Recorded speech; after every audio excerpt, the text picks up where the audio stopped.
Father, I pray that you'd have your hand upon us as we meet together right now. Lord, I pray that your Spirit would rest upon us. Father, thank you for everything that you're doing. Help us to learn to build our wealth according to your will, according to your principles. I pray that you bless us, God, as we gather together. In the name of Jesus, we pray. Amen. So the last couple weeks, we're on. I'm calling them growth steps. It doesn't matter. I mean, Dave Ramsey has baby steps, so I didn't want to copy that. So I just did growth steps. So we're on the third growth step. Last week, we talked a lot about budgeting. Again, just kind of hashing it out. We also talked about the differences between how in marriages, and I've seen this a lot play out in my own life, how in our marriage or even in our personal lives, one of us is a spender, one of us is a saver, right? I mean, that's just the nature of the beast, I feel like. In my marriage, I was the spender and Lacey was the saver. And then in 10 years, we've totally flipped. I'm the saver. I don't want to spend money. My wife is definitely the spender. She won't care if I say this. In my phone, I titled her main expense. That was her title for a little bit. Because whether or not we realize it, we all approach money differently. And we talked about this last week, but we all approach finances a little differently. And no matter what, I feel like some of us in our marriage, we land one way or the other, and we have to learn to balance that. And that's just from last week, what we talked about. The other thing we talked about that I want to spend a few more minutes on is this concept of the debt snowball. Dave Ramsey really pushes this. I think it's an amazing way to pay off debts. As we'll talk about in a few minutes, Americans are overloaded with debt, whether it's houses, mortgages, cars, credit cards, personal loans, whatever it is. We tend to take on debt. I get a credit card in the mail every week, like 3 or 4 applications. You've been approved, and they're tempting, right? Like you see those, spend $6,000 in 3 months, you get $500. Like, yeah, I can do that. Like, no problem. Well, what happens is they're hoping you do it because they're hoping you don't pay that card off and they charge you lots of interest, right? I don't know what you guys deal with, but at points in my life, I have dealt with credit card debt. It's just a big one. It's really easy to swipe the card. I think they've even done studies that say that if you put a piece of plastic in someone's hand and they even have to tap to pay, there's no pain associated with that little tap. And they make the sounds sound there's like a whole psychology to it. Whereas money, if you hand them, $50 and you only get 20 back in your head, it's a different concept. So a lot of Americans tend to get in trouble with debt. And one of the best methods to get out of debt, to begin to pay down whatever debts you guys might have. I don't know if you have debts, but if you do, it's the snowball. And if you go to the next slide, please. Here's how it works. You list all of your debts. Every single debt you have, you list it. List it out. List out the name of the debt, like the credit card company or whatever. You list out the balance, the monthly minimum, and then you organize it from smallest to largest. You're not focusing on interest rate.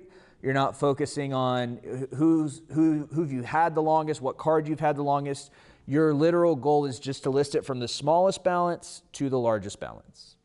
If you go to the next slide, Robbie, that'll kind of give us an example of it. There we go. So the goal in this debt snowball is to begin to pay them off from the smallest to the largest to build momentum, okay? Some of us might be familiar with this, but if you're not, this might be able to help you a little bit. The goal is on all of your debts, car loans, student loans, credit cards, whatever it is, you pay the minimums, okay? Pay the monthly minimums. Don't try to go crazy initially, but the goal is it's starting to build a behavioral change in how you approach your debt. And when you start paying off the small balances and you start getting some small wins, it kind of helps build this snowball effect. So for example, when that $500 payment is finally paid off, when it's finally gone, you've been paying $25 a month and additional money. If you can work Uber, if you can do Instacart, whatever you can do to pay off your debt, you take that $25 that you were already paying on that 500 balance, Then you begin to apply it to the next payment. So what was only 50, now you're paying 75. You do the same thing, work extra hard, get some extra work coming in, some extra money flowing in, throw it all at that second debt, then you're paying 75. Once that one's knocked out, now you have $75 that you were already paying to begin to apply to the third debt, whatever that is. So now you're paying $275 a month, and you're knocking it out slowly but surely.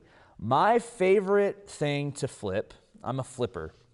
My favorite thing to flip locally to bring in some extra cash, I flip PlayStations. I buy them for probably like maybe 60% of their value, and I flip them for the difference, and then I throw it at whatever I need to, you know.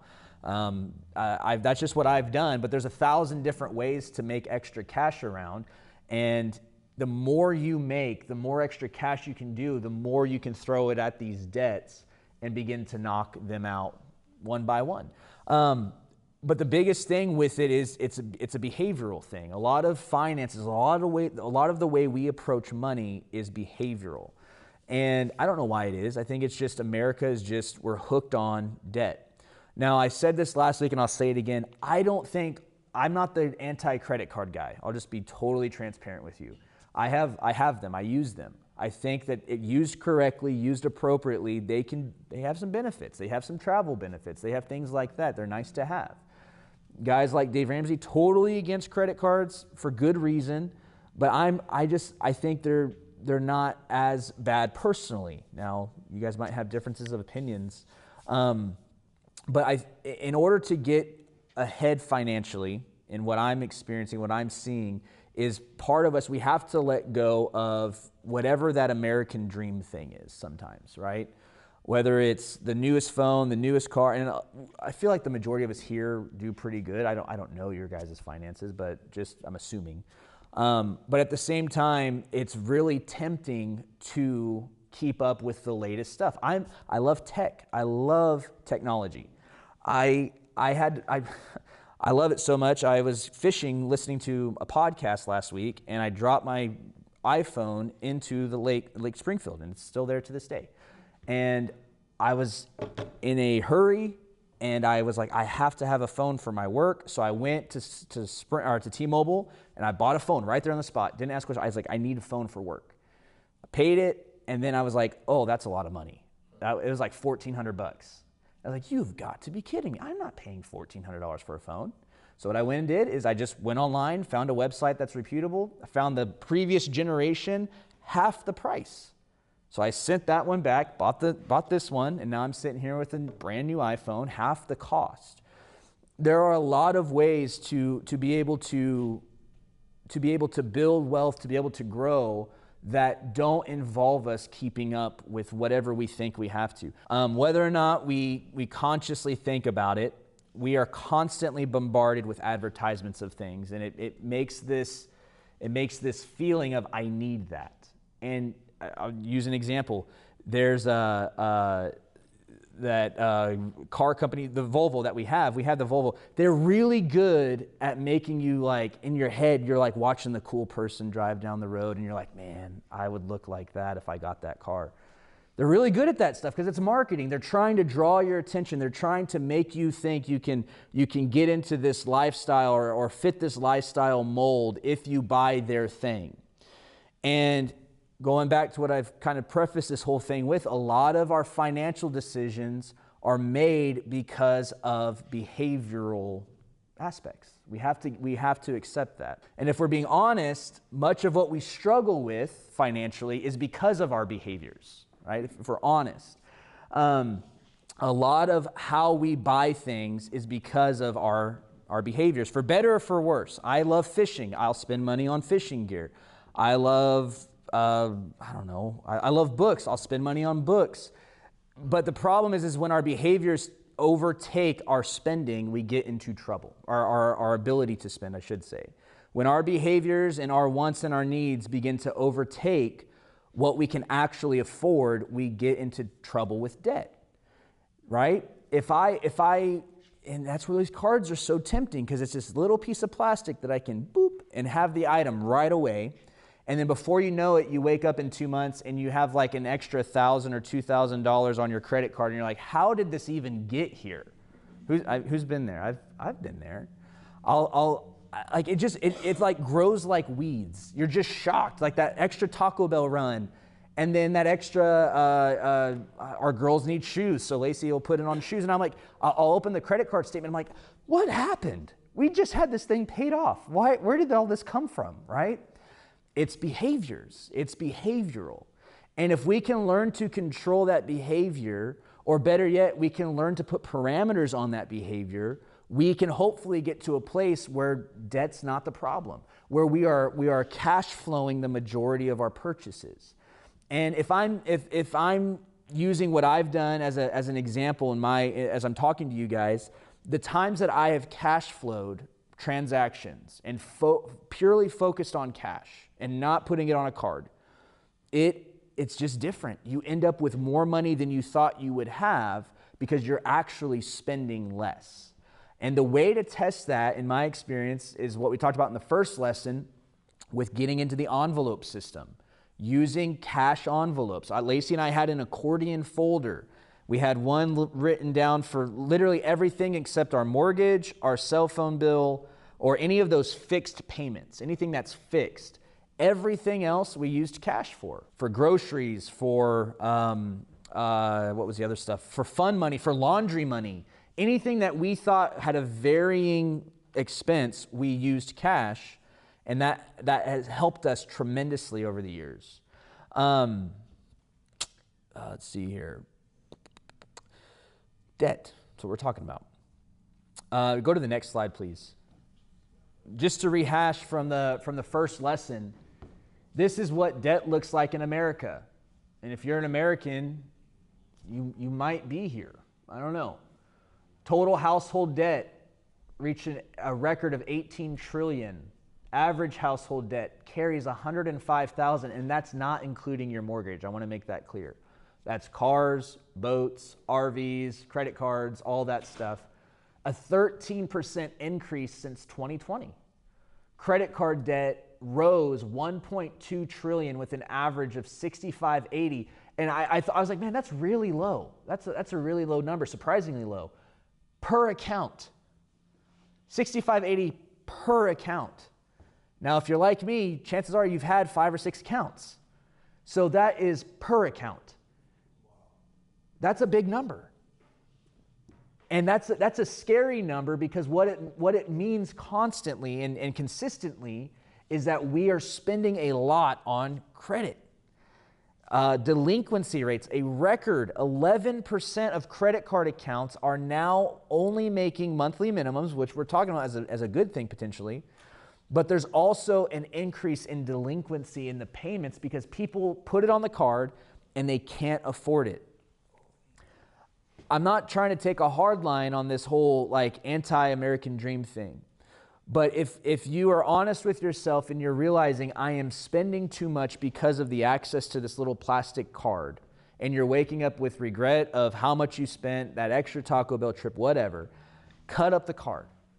I challenge you to cut. I've cut up cards that I know were going to get me into trouble. The Shields card, cut that thing up. It's dangerous, right? Bonus point cards for airlines, those are dangerous because they make you feel like you're going to do a good thing. It makes you feel like I can afford that trip to Tahiti now. But the reality is you're going to wake up with extra Taco Bell purchases more than anything, for being honest. Go to the next slide. As he goes to the next slide, Robert Kiyosaki, you know of him. If you have any kind of real estate, he's a big real estate guy. He bragged last year about being $1 billion in debt. This one dude, all of his real estate totaled $1 billion in debt, and he was just excited about it. And to me, I don't know what I would do. I'd probably cry. But that's following the American dream. And this is a passage that's quoted a lot, and I agree with it. The borrower is slave to the lender. If you take borrowment, if you borrow things from lenders, you owe them that thing back at interest. That interest begins to really creep up. That interest begins to steal what you could be putting away for the future. And a lot of people, when I was a banker, man, a lot of people, they wake up at 65 and 70 and they only have Social Security. That's it. That's all they have is Social Security, because they were told, well, or maybe they just spent too much. I don't know what the issue is, but they woke up, they're 65 or 70, and they're like, okay, all I have is $1,000 a month to live on. How do I make this happen? And a lot of them have to work longer than they thought they would. You can get into retirement, and is that a real thing or not? I don't know. I don't think it is, but regardless, in my opinion, and part of what I'm trying to get across to you guys is it is vital. It is absolutely vital to control your spending so that you can get to a place where you're growing your wealth, okay? Control your spending to get to a place where you're building wealth. And this gets back, here's where this is a hard conversation to have sometimes. What is your goal? Your goal is going to look different than my goal. It just is. I don't know what your goal is. You might have a goal to be a multimillionaire. Great. Work towards it. I don't necessarily have that goal. I don't want that in my life necessarily right now. But everyone's goal when it comes to this is going to be different. So as I'm talking about this stuff, we're talking more principle. There's plans of action that you can get to be able to get where you want to be if you start putting some of these things into action in your finances. But I can't really say, hey, you need X amount of dollars for retirement. You need X amount of lifestyle. I'm not that guy.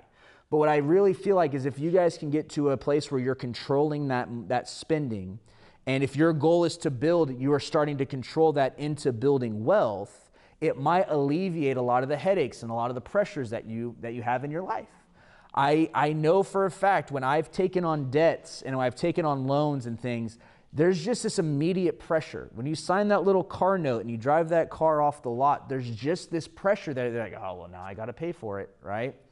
And if we're not careful, what we take on as pressure begins to overload us, and we wake up a month or a year or 2 years, 3 years later, and we're like, how am I in this situation right now? And it's because we just have so much access to debt, and it overloads us. Part of that, and the big part of figuring that out, is controlling the behavior that we have to spend. Controlling the behavior we have to go and spend extra money, to afford things that we might not really need to afford, to be able to put the Taco Bell trip on the credit card. Those things will wreak havoc unless we can begin to control it.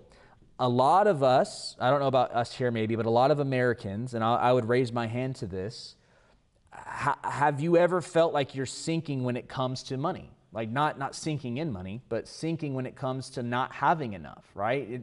It almost feels like you're barely treading water sometimes because you're like, all of this money's coming in from me working, I'm getting paid as I should, and then all of a sudden all of it's going out, and I wake up at the end of the month and I'm like, where did it go, right? Where is this money at?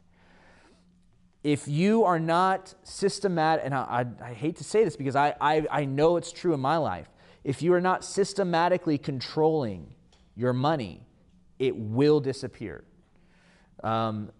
I've never personally felt like I've been thriving in money. I feel like no matter what, at some points when I'm not paying attention to my spending, I will wake up at the end of the month, look at our books, look at everything we're doing, even using that Dave Ramsey app. I'll look at it, I'm like, where did it go? And then you start tallying everything, and you're like, it just whittles away. It's gone.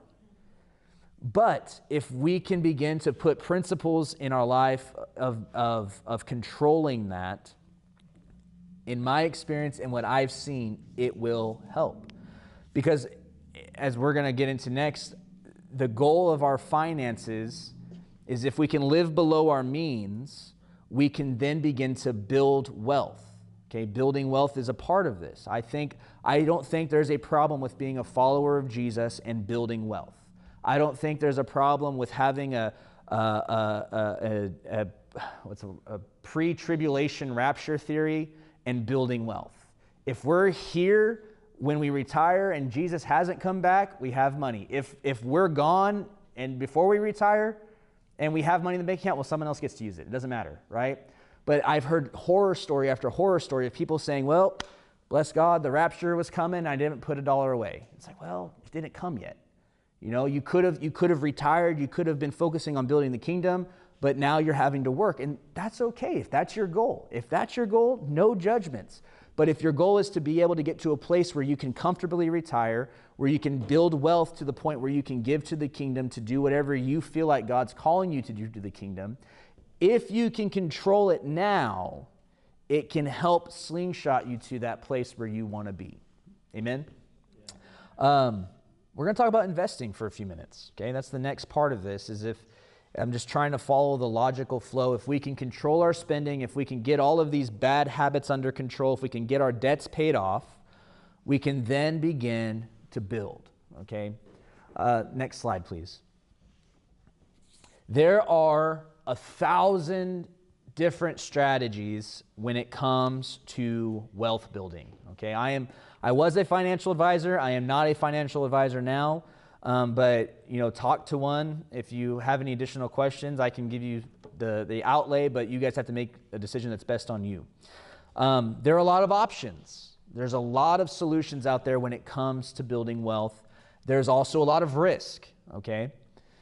We can't really discuss investing without going back to that concept of how you are individually as a person.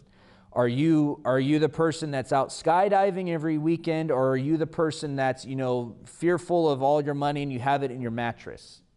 Wherever you land on this discussion will take different forms. The safest strategies are right here. These are some of the safest strategies if you are looking to put money away for the future, but you're not wanting to risk it all or put it in the market or whatever.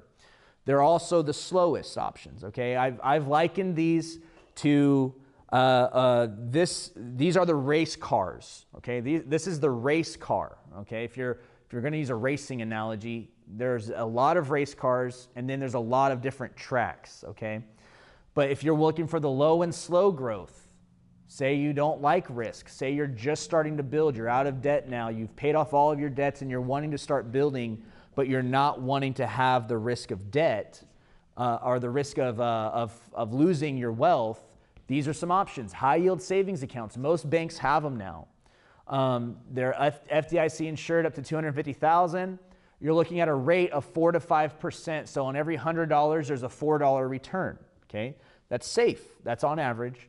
Certificates of deposit, CDs, they're safe. 4 to 5.5% depending on your term. Treasury notes, securities, those are kind of more advanced options that you actually have to buy through brokers. Money market funds, most banks have them, 3 to 4%. And I would challenge you to shop around. If you are getting to this place where you have a little nest egg, you have your emergency savings, you're kind of paying off all your bills and your debts, and you're trying to get to, okay, what's next? How do I start to build this? These are some safe options. Most of the banks around here don't pay those rates, to be honest with you. So if you were looking at those kind of rates, you'd probably have to go to like a Synchrony Bank, a Discover Bank, Chase. Some of those kinds of larger institutions have those higher rates. That's the safe option. The next option, I would say this is more middle of the road. Go to the next slide, please. This is where growth really begins to take place in finances. If you are at the place where you are starting to build wealth, you've already gotten all the credit card stuff done, all the bills paid off, you're figuring it out. This is where I personally put a lot of my investments in, is in one of these three options.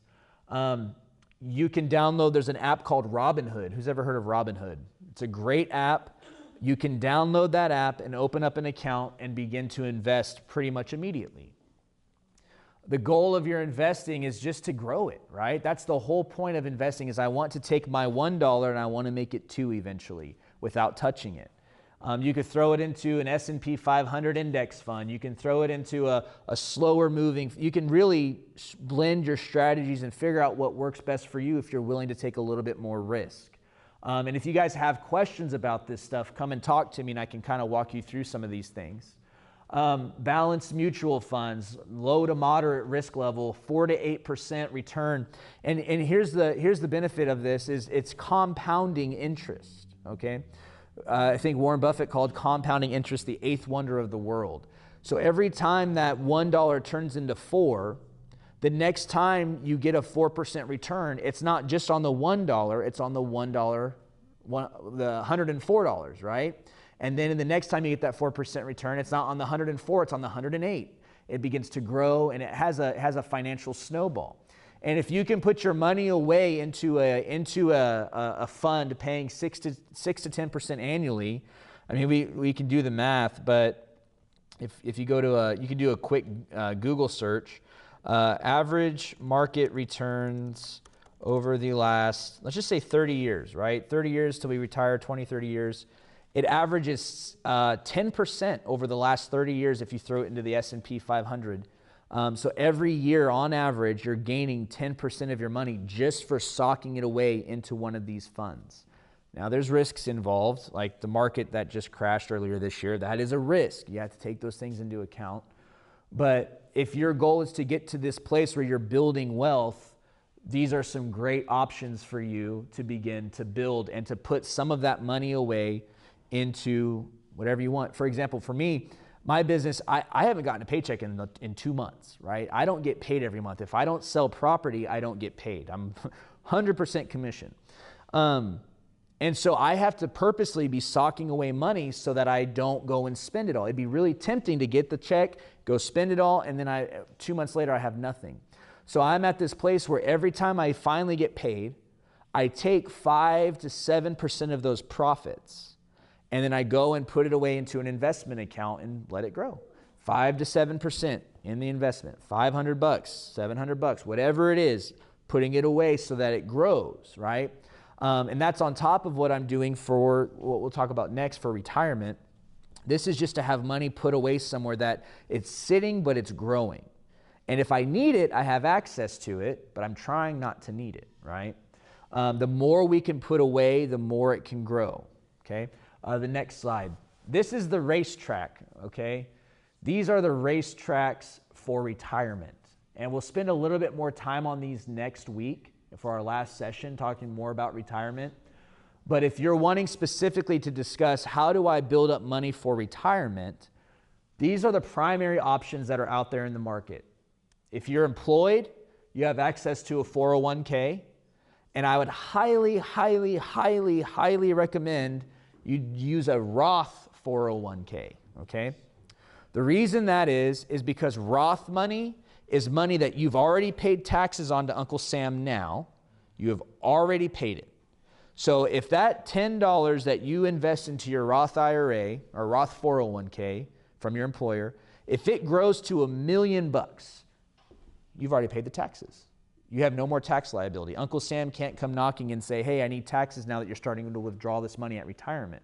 So the Roth option is hands down one of the best ways to build wealth because you're paying taxes now at a lower tax rate, and then in 20 or 30 years, whatever that number has grown to, you have access to withdraw it tax-free.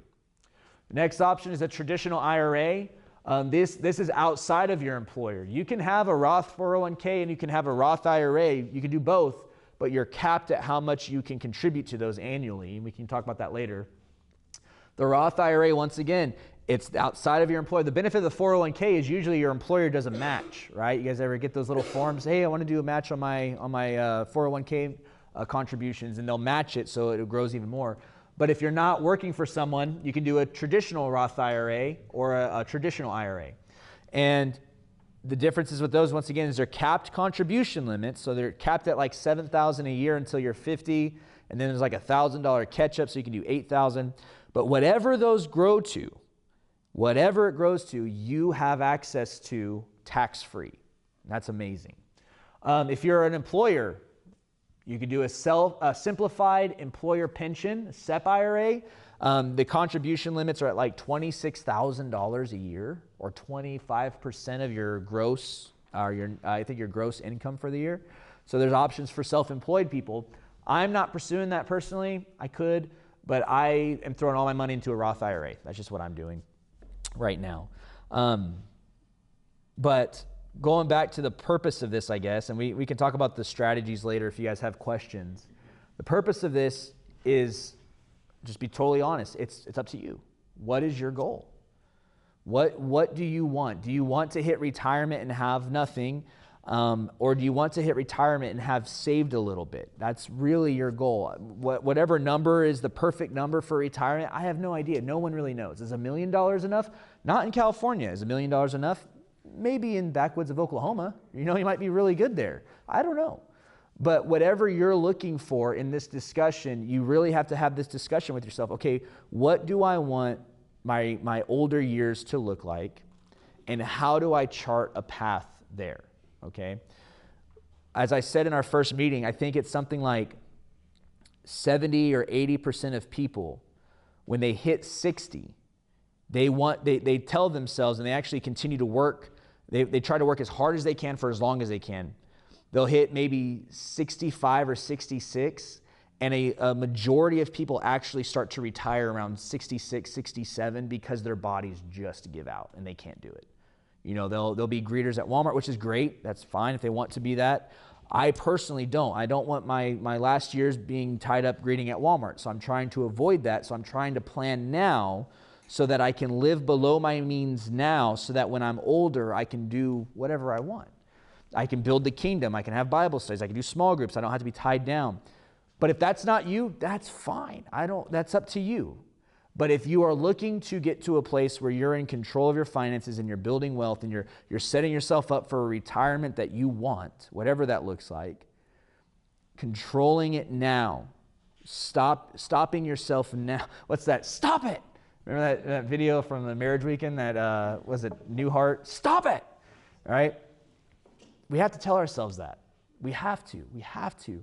I have spent many dollars on things that I should not have bought. If someone would have just told me stop it, it would have woken up something in my brain and been like, no, I don't need that right now. And I hope and I pray that this is going to help you guys get to this place where you stop spending on things and you start thinking about, okay, I need to grow this. I need this to become whatever I want it to become. Amen? Any questions?